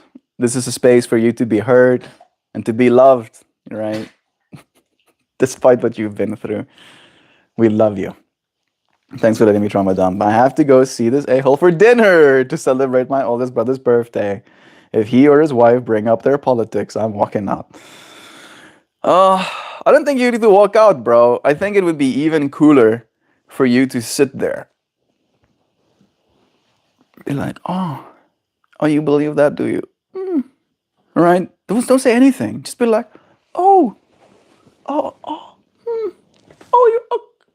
wow. I didn't know that. I didn't know that. Tell me more.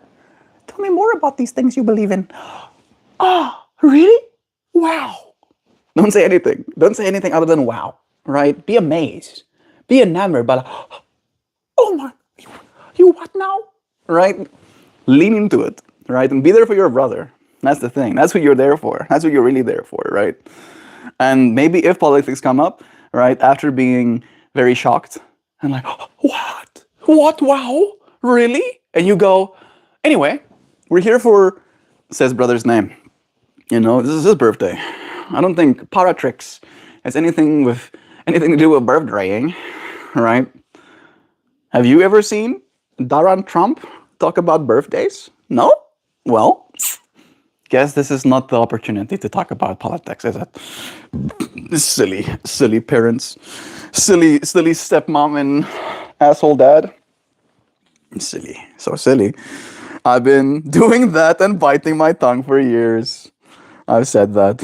Yeah, I know. I know. Yeah. I do the same. I think our dads would probably get along. Gaps. They'd probably collectively, in their conversation, come to the conclusion of what great dads they were. All right. Because of how cool we are. I can see God being like, yeah, they like taking responsibility in that way, being like, yo, look at how great he turned out. I'm such a great dad.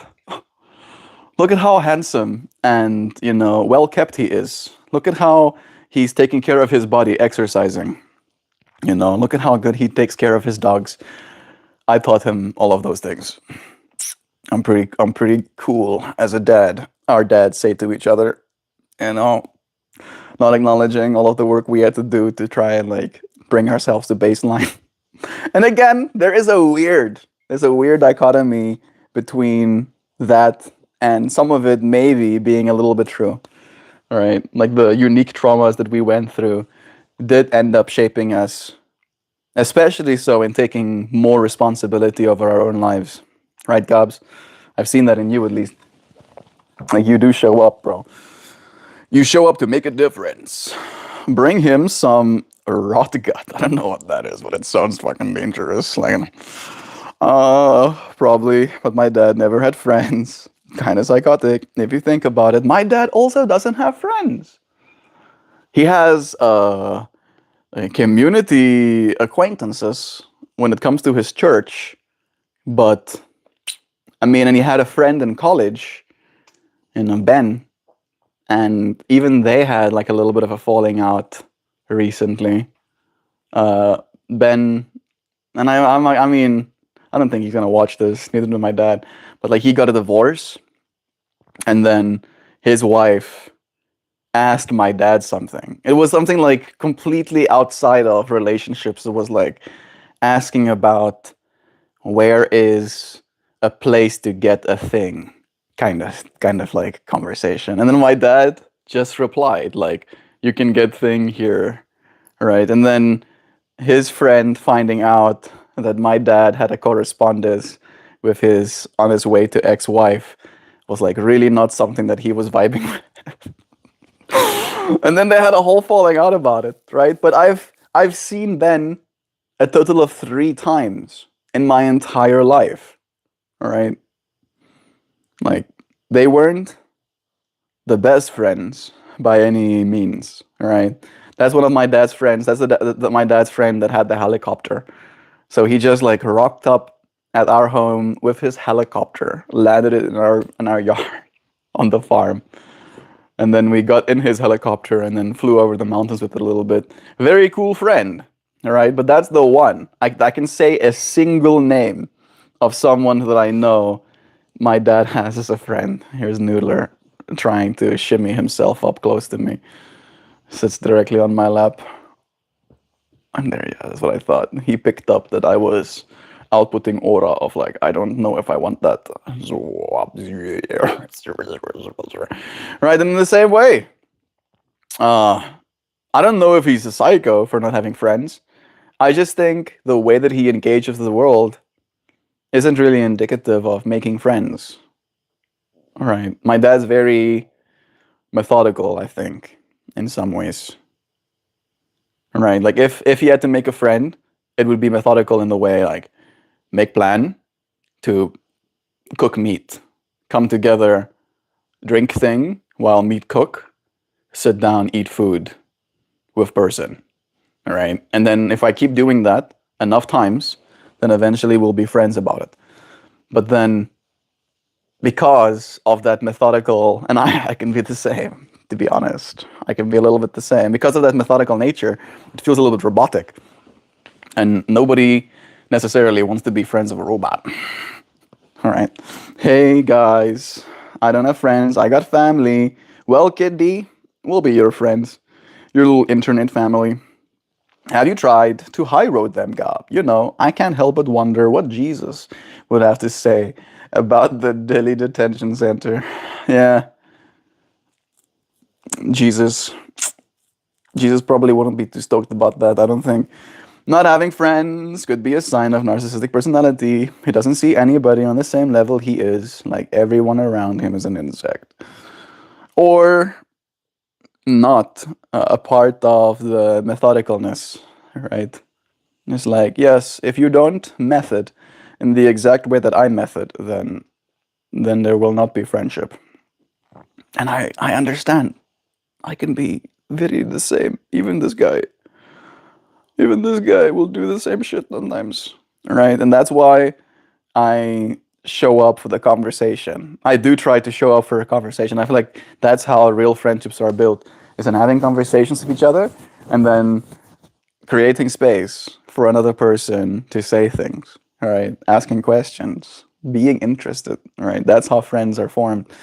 And it takes a long time, right? It takes a long time. It takes years of work, and it takes the alignment of both of you having the free time, takes assuming that that person doesn't have better friendships in that way to want to start a friendship with you.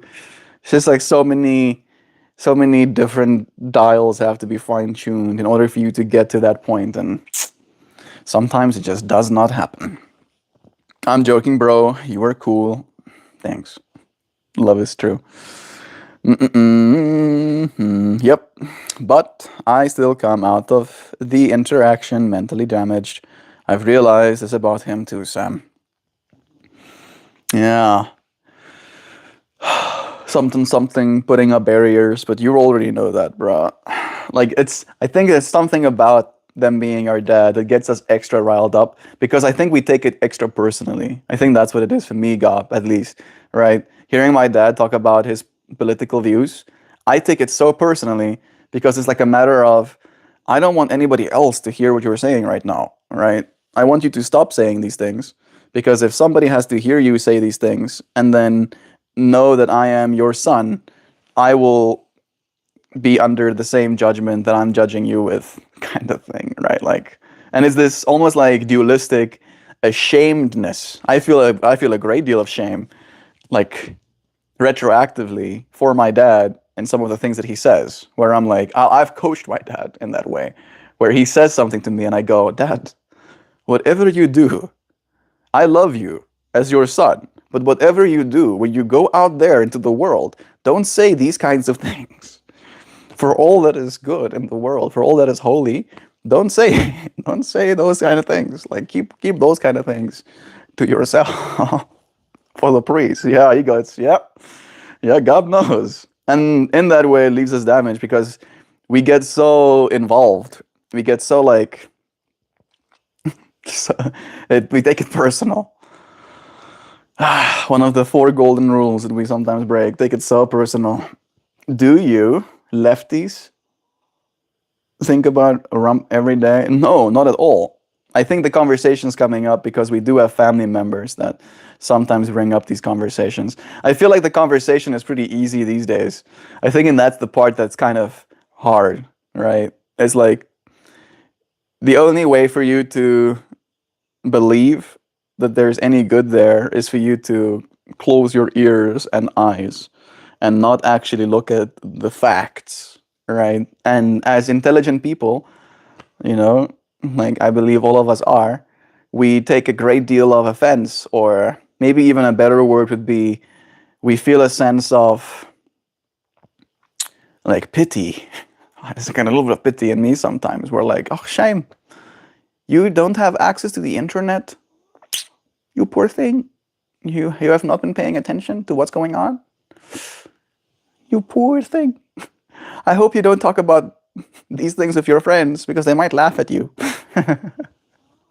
They might laugh at you. And I think it is that fractal of, like, when you get into that state, like, I don't know, meanness doesn't necessarily remedy the situation, but it's so easy to get mean in those moments as well. You ever been to Cape Town? I've been to Cape Town a few times. Yeah, like 3 times. Yep. One time with my friend. Anyone who agrees with you is intelligent, and they are idiots if they don't, right? Sure, that's exactly what I said. Which means that you are now the idiot, and I am the intelligent one. Yes, I feel so good about that. It's not exactly what I mean. It's more a matter of, like, are you paying attention?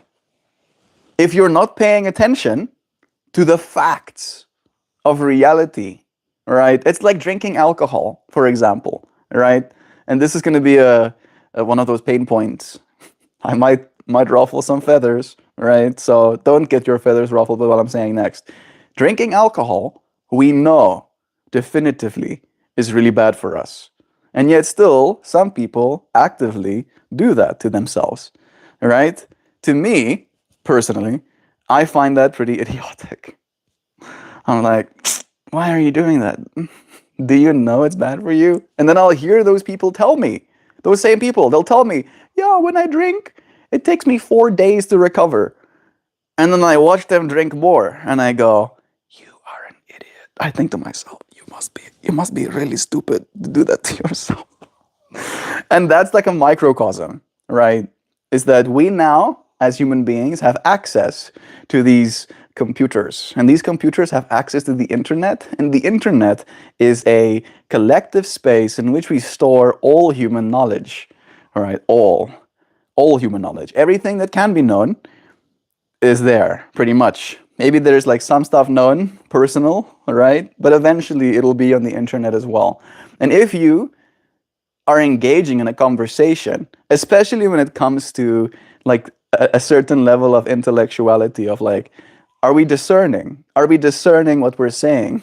The words we're using, the points we're making, do they come from a place of egoic self-flagellation? Like, this is what I want to believe. And now I'm saying it because I want to believe this, right? And I feel I'm one of those people where when I find myself in a state like that, I find it very hard, as Gab said, biting my tongue. I'm getting better at it, but I find it hard. And I will have some thoughts inside, right? Like, this is not a very smart thing for you to be saying right now, right? And I feel like we human beings are really intelligent, right? And I feel like it's especially personal when it comes to like it being our dad, because our intelligence is in a way a metric, right? It comes from that source in a way.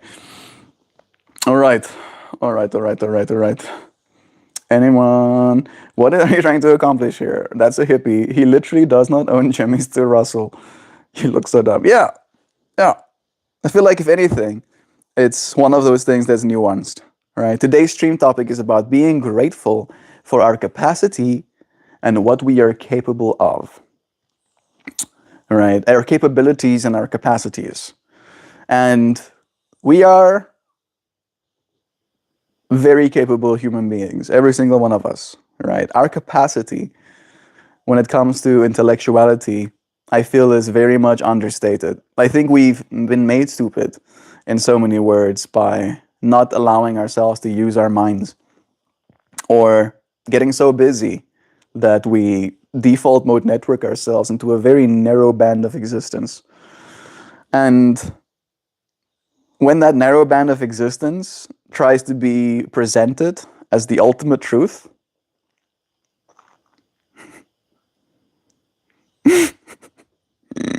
that's when my jimmies can get rustled. I won't lie. Some of my jimmies will get rustled in moments like that. Are you obsessed with plants, bro? Maybe a little bit. I don't know how obsessed.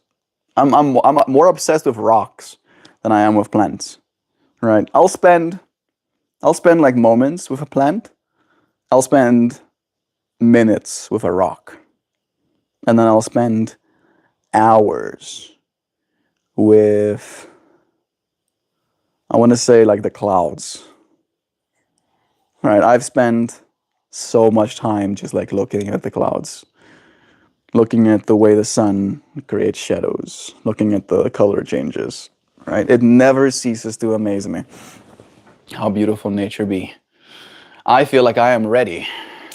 I am so ready to be finished. Your ego is way bigger than your IQ. I think that's true for all of us, isn't it? It's an interesting comment to make, actually.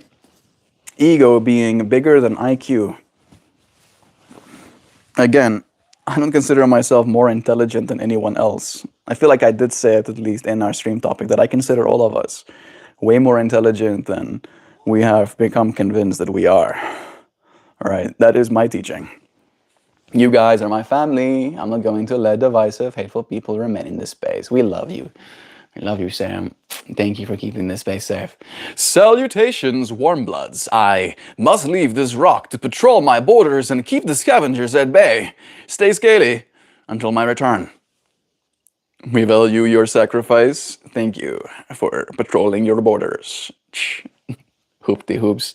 I'm addicted to buying tech gadgets. I've spent like 14,000 rand in 2025 on stuff I've never used.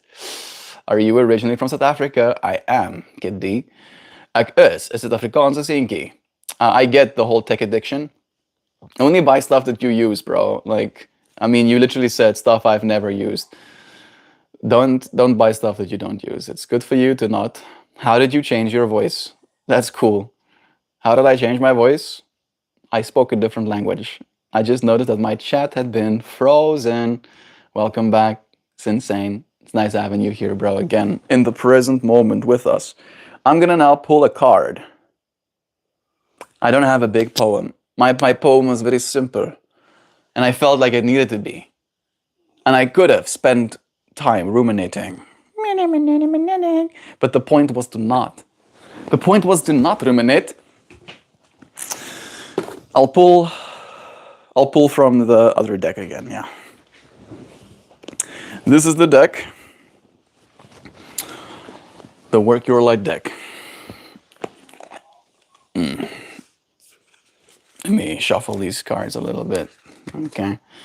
So the rules of this next game that we're going to play is I'm going to flare cards, and then you're gonna say stop.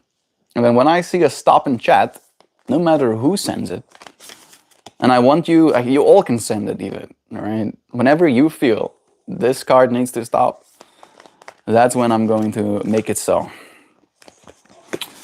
So I hope you're ready to let me know.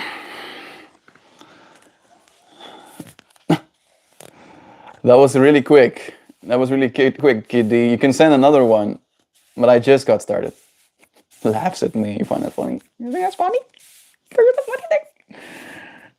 All right. All right, stop. Okay, there you go, Kiddy. That one I'll take, bro. Kasampom flamperem. That moment when you come sampra flamperem.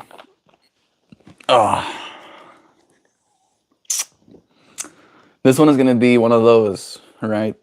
That you're either gonna really like or you're really not gonna like it, depending on what kind of person is you are. It's pretty cool. I've wanted a sword my whole life. What does mur mean? Means to punch someone, essentially. It's also a word for a nut, I think, right? Like the nut that you put on something. Jou mur. It's like, jou mur is like, it doesn't really mean anything, in a way. Like if I say, ek gaan jou mur, then it means like I'm gonna punch you. But if you say jou mur, it's like, fuck off, kind of thing. It's flipped. I can't read. Yeah. It says warrior women. Warrior women, have you answered your deepest calling? And you don't have to be a woman. Did I? Money? Yeah.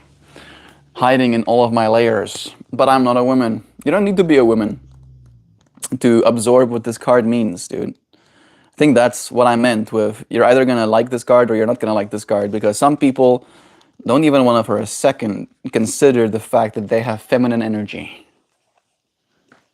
Have you considered that you have feminine energy as well? No, Melt, I'm just man. Are you? Are you? Just man? I feel just man is literally like a naked person just existing on Earth. Fucking bumbling around, sleeping under trees with no blankets, you know, just existing, just like literally baseline existing, fighting reality. And then femininity in my world is soft blankets and brushing my teeth and combing my hair, I guess, or getting dressed, right, and clothing that I find pretty. That to me is all feminine energy, right? And you have both of those. You can be strong man, right? Another way to see it, and I haven't actually touched this topic in a long time. Another way to see it is that masculinity is the part of you that's aware, right? The part of you that's here right now, experiencing this experience, unencumbered, is the masculine. And the experience you're having is the feminine, right? One is unchanged, the experiencer, and one is change, the experience. And then there is a unity, right, between these two polarities intermingling. No, I don't, bro. Yes, you do. You have extra feminine in you, kiddie. Yep. I just got let know from up high that you're extra feminine. Have you considered that you are here for a reason? You are being called to bravely pave a path. Have you answered your highest calling? Living a heart and soul-led life is not all fluffy and smooth sailing. Living a heart and soul-led life requires courage to triumph over fear.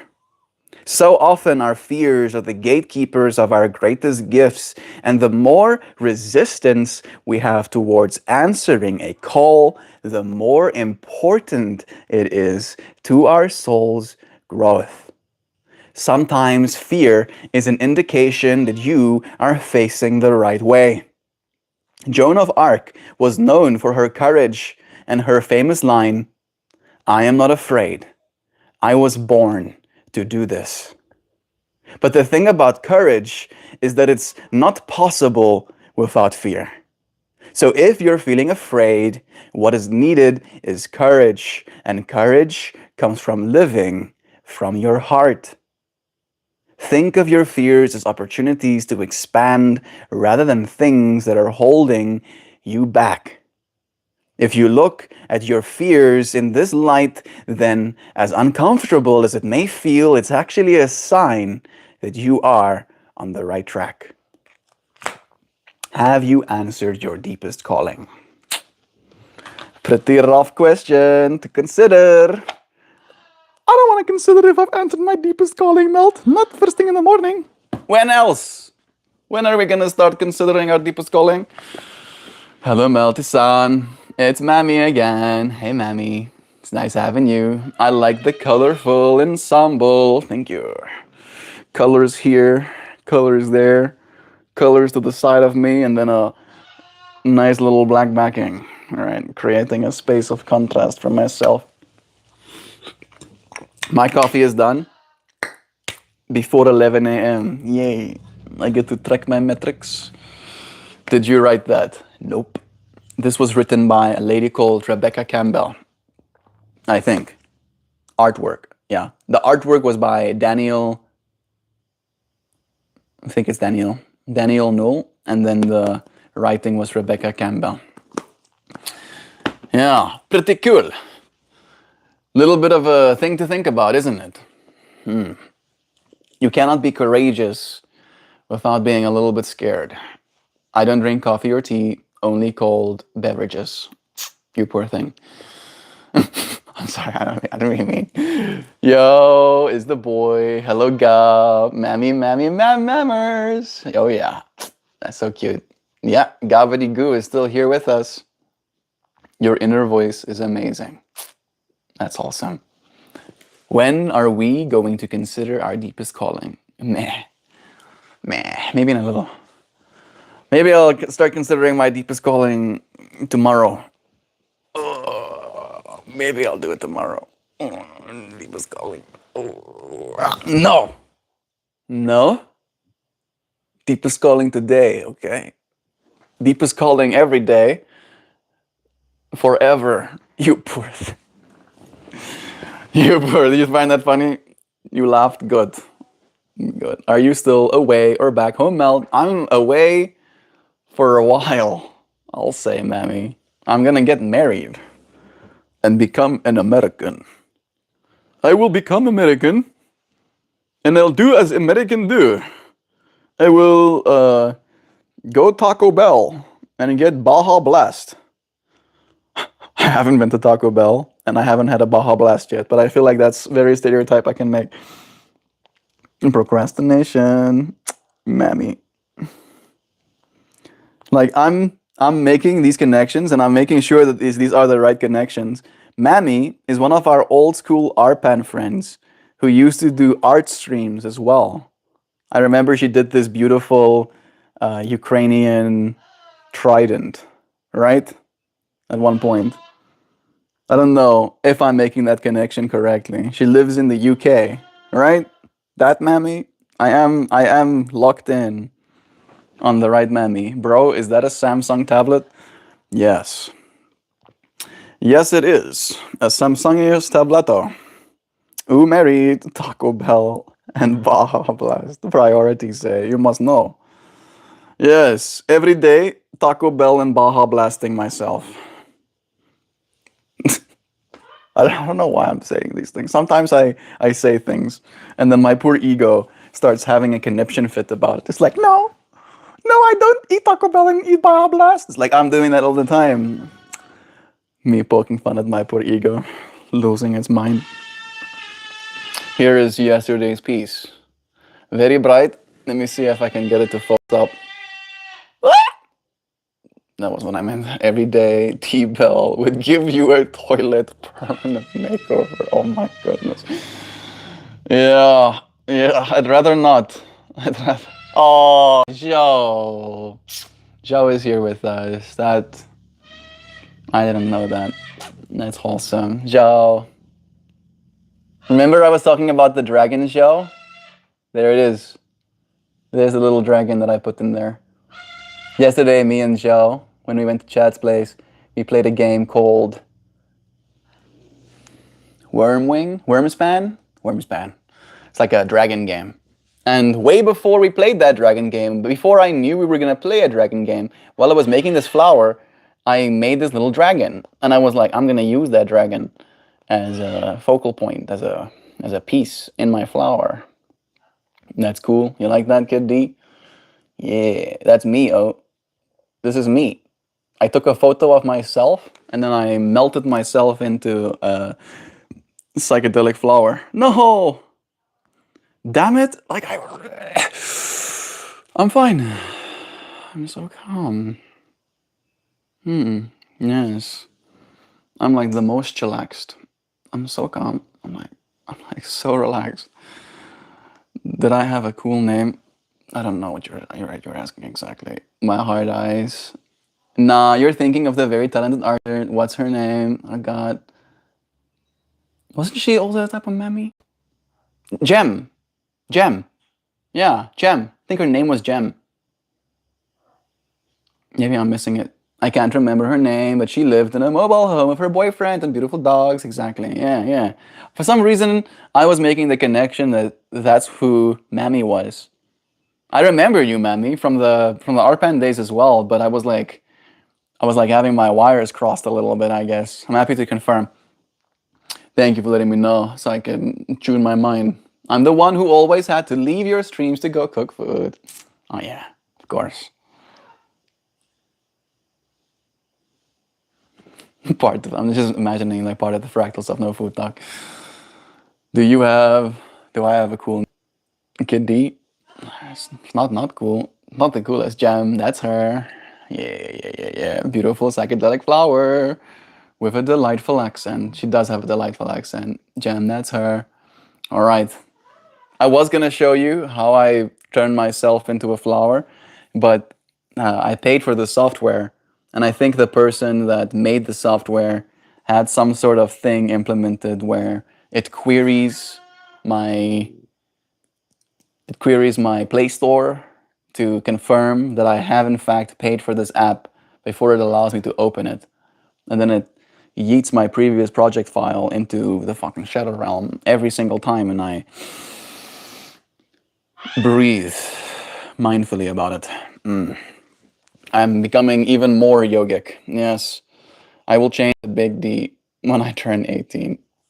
Yeah, I'm sure that's gonna be still just as funny to you when you're turning 18. All of your humor will remain unchanged, and you'll still find the same things just as funny. I found when I turned 18, you know. I still liked playing games just as much. Yep, and what else did I do when I was that age? Uh, mm,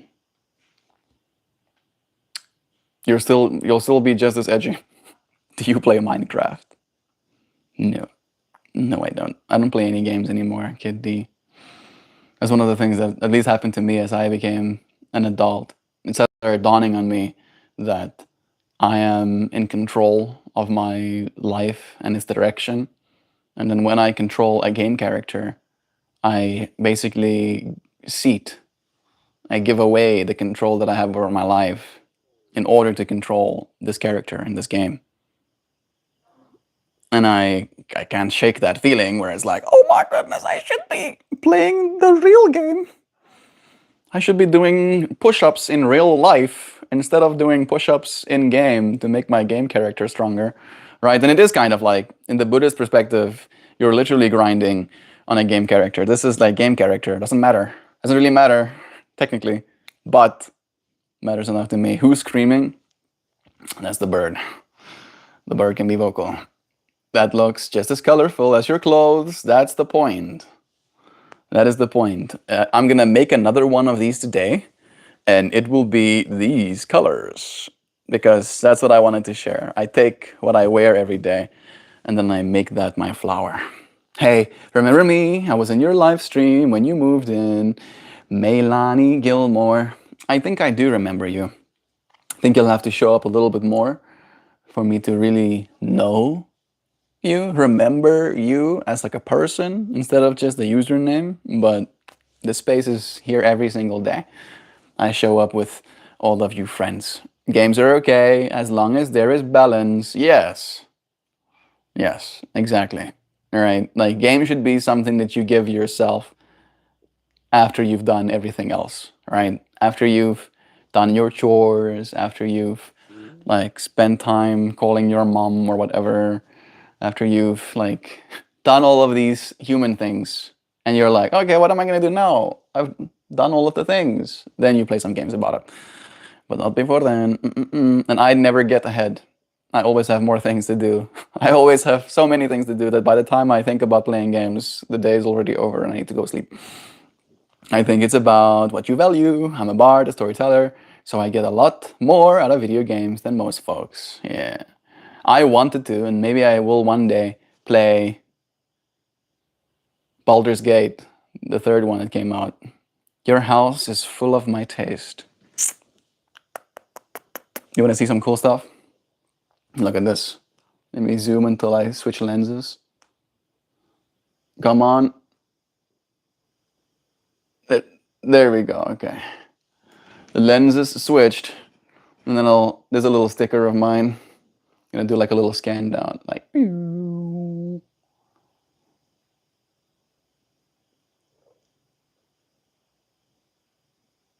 I love our home. So much stuff, so much visual intrigue to look at. And then I get to be in the space too. Do you have an eagle? Nay. It's called a blue and gold macaw. It's a rescue. 30-year-old dude that was being fed essentially French fries until he found a new home.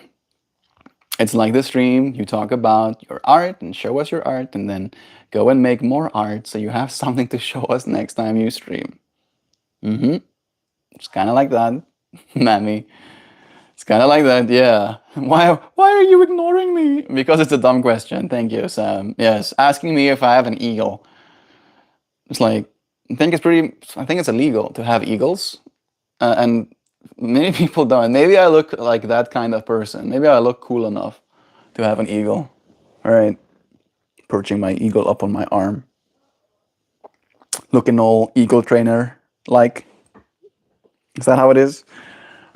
It's not like I have a big poem to read you, but I'll show you this one more time. I think it's literally as simple. The piece I've written is, ruminating is only possible when you are not in the present. I think that's what I wrote, right? And that's it. That's it. Ruminating is only possible when you are not in the present. If you find yourself ruminating, take that as a signal. Wait a second. Am I ruminating? I should be more present. And you start breathing. Take deep breaths. Maybe start doing push-ups, right? So that you have something to breathe about. Maybe go for a walk outside so that you can breathe some fresh air, see something outside of your immediate environment. Is World War III on? Nope. I've already won War III. It was there for a split second.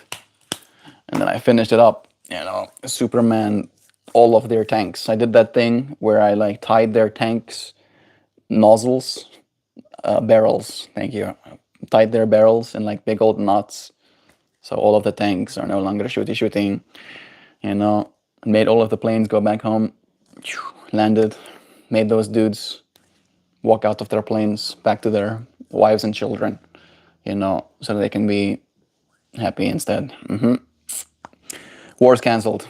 I'm sorry. I'm sorry, everybody. Maybe next time I'll let you know if there'll be any warring in like 100 years, but no more war for us for 100 years, okay? But Melt, there's wars right now. No, those are just mini wars, you know, just like little baby wars. And we're gonna cancel those soon too. I'm done. I'm done for today. We both did it. Ending comments on a high note. Yeah. Love is true. Love is true. You make a difference. Oh yeah, it's definitely winning. 100%. I used to play all night and sleep at school. Yeah. You'll stop, kid. Don't worry. I thank you, friends, for joining me. It really was a pleasure sharing the space. I'll now say goodbye. Bye, Mammy. It was nice having you here with us. Until we do it again tomorrow. All right. Goodbye, everybody. I love ya. Cheers.